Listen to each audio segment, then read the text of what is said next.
ఎవడన్నా తెస్తాడా? ఇలా కేవలం ఓడిస్తుంది ఎట్లనే చేసి రేవంత్ రెడ్డి పరపతి తగ్గియాలంటే కొడంగల్ మెజార్టీ తగ్గియాలి, లేకపోతే రేవంత్ రెడ్డిని దెబ్బతీయాలి, దొంగ దెబ్బ తీయాలని వెనకంగా గూడుపుటాన్ని చేస్తుంది. ఇది రేవంత్ రెడ్డిని దెబ్బతీయడం కాదు, కొడంగల్ ప్రతిష్టను దెబ్బతీయడం, కొడంగల్ అభివృద్ధిని దెబ్బతీయడం, కొడంగల్ ఆత్మగౌరవాన్ని దెబ్బతీయడం, కొడంగల్ కు భవిష్యత్తులో జరగబోయే అభివృద్ధిని అడ్డుకోవడము.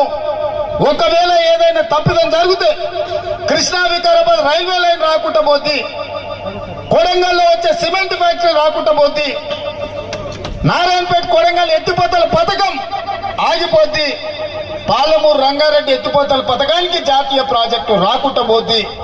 ఇవన్నీ నష్టాలు జరుగుతాయి మిత్రులారా. అందుకే ఈడికొచ్చిన ప్రతి కార్యకర్తకు నేను ఎక్కడున్నా నా గుండె చప్పుడు కొడంగలే. నేను